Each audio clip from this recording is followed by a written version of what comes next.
гэрүүд маань бүгдээрээ байшин болоод гэл одоо ажиллаад явж байна да. Эмээг охин нөө хийгээд байгаа юм дээ. Эмээтэйгээ сайхан байна уу?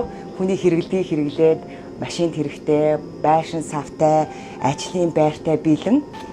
Би нөхөртөөгөө 19 настайгаасаа танилцаад 20 настай анхныхаа хүүхдийг гаргасан.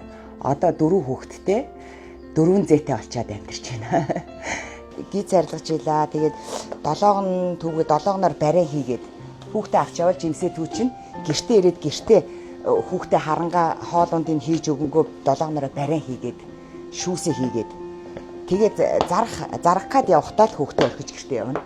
Тэгээд 2007 оноос энэ жимс зарж байгаад ер нь энэ гэр бариад үзүүл яад ингээд энэ алаахынхаа салдаг дээр хамгийн анх гэр бариад энийг 5-6 хүн тэгээ жимсээ дотор нь хийж зарж байгаа хуушур хийчихсэн.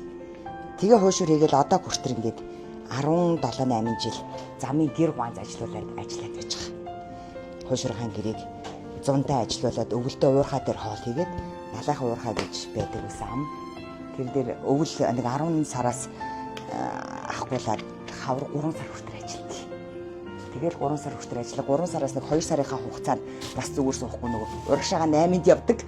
Бас айгүй олон жил 0-ын цаас буудал модлуудаар өгч авч явж зарж исэн. За энэ болохоор чинь гэрийн хуушур. Энийг бол би чинь баг 93-4 оноос хойш хуушурын гэр гарахаас ахгуулаад дан гэрийн хуушур хийж исэн.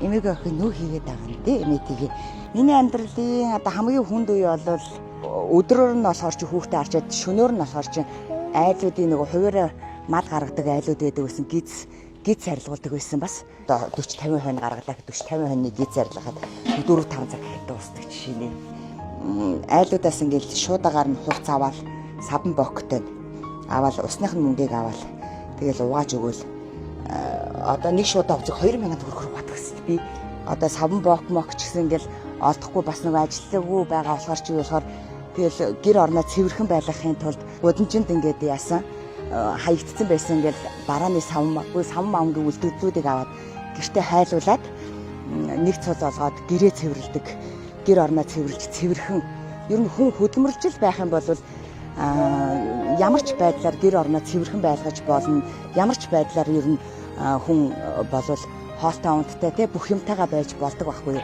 Одоо бол сайхан байна уу? Хүний хэрэглэдгийг хэрэглээд машинд хэрэгтэй, байшин савтай, ажлын байртай бэлэн сайхан амьдарч чинь хүүхдүүдтэйгээ. Хавар нь буцаад ажиллахад хамаагүй амар болохоор урьдчилан юм чинь ингээд нэг жижигхэн 4-5 метртэй 3-30-тай ийм байшин бариад ингээд энэ чинь ингээд хоолундаа хийгээд урдаа зочноо авдаг. Би чи нөгөө нэг яг тогтсон байгууллагын ажил байхгүй хуваараа ингээд байнгын юм хийгээд яваад байгаа болохоор гэр мэр аваад ингээд юм өргөжүүлээгээ зээл авъя гэд барьцаа хөрөнгө байхгүй нөгөө байнгын тогтмол ажилгүй гэд зээл олддоггүй. Харин 2006 онд нөгөө юу яагаад эйлэл гэж байгуулад тэгээ санаа нэгдсэн бас нөгөө 8 хийжсэн хүмүүстэйгээ нэгдээд 12 хүний гишүүнтэй эйлэл байгуулад фишн банд гэж байгуулгаас зээл анх авч илаа. Тэгээ 12 гишүүн байхад чинь биднэрт чинь нөгөө бизнесийн тухай сургалт заагаад Ёлко бүгдээрээ тэмдэглэдэг байгуулгаараа эйлэл болсон гэ. Тэгээ ганц манай эйлэл биш олон эйллүүд ингээд байгуулаа явчихж байгаа. Хүмүүсийг хамтдаж гэх юм уу одоо юу гэх вэ одоо олон нийт дундаараа одоо ингээд имийг бүтээж болно гэсэн утгаар л биднээсийг нэгтгэж анх тэгж бас байж исэн. Эйлийн зээлийн давуу тал нь мөнгө цуглуулад цаанаа ингээд хоригдлолтой болж исэн. Дээрээс нь түргэн шуурхай байсан. Ямар ч тийм нөгөө нэг юм уу барьцаа хөрөнгө гэлдэг янзын бас нэхээгүй. Тэг хамгийн анх нэрийг гэр авсан юм байна. 4 антай гэр аваад. Тэгээд хуушрын гэр дээрээ ажиллаж байгаа. Тэгээ явцаараа бас өргөжөөл 5 антай бүр 3 гэртэй болоо. Тэгээ одоо ингээд 5 антай гэртэй болоо. Тэгээд бүр гэрүүд маань бүгдээрээ байшин болоод гэл одоо ажиллаад явж байна да. 6 жилийн өмнө би Фишн Пандаас 7 сая төгрөгийн зээл аваад одоо тэр байшинг бариад бол ашиглалтанд ороод 6 жил амьдарчиж байгаа. Тэрийгээ бол анх барихтаа дэлгүүрийн зориултаар барьсан. Тэгээд дэлгүүрийн зориултаар бариад нөгөө тэр жигтэй амьдраад одоо энэ жил өргөтгөөд наашаа одоо нөгөө нэг 2 давхар байшин барьж байгаа юм. Тэгээд дараа жилээс ирнэ явцаараа цаатах нөгөө анх дэлгүүрээр барьсан байраа дэлгүүрийн зорилтоор ашиглах гээд байж байгаа. Би өөрөө болохоор энэ чинь гуанзаа ажиллуулж байхаар ингээ гэртээ ойрхон мөртлөө 5 дугтай ажлын байр нь ашиг орлоготойгоо тэгээд байх гал ойрын 5 жилийн төлөвлөгөөнд ер нь ингээд бүрдүүлчихэд байж байгаа байхгүй юу. 18 жилийн миний тууштай ажиллаж хөдөлмөрлөж байсны хүчин өөрийн гэсэн нэг ажлын байртай хизээч хурж ирээд юмаа хийсэн одоо өөрийн гэсэн юмтай болсондоо бахархаж байгаа.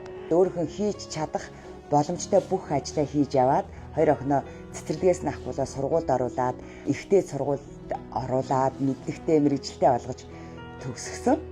Тэгээ тэрэндээ бас их ер нь маш их баярлж байгаа. Цаашдаа бол бас тэгээ төлөвлөсөн ажлуудаа бол ингээд түрүү ярьсан 5 жилийн тэгээд тий тэднээсээ тэгээд нэг 5 жилийн дотор бүгдийг тэгээд гоё болгочоод байж ин да.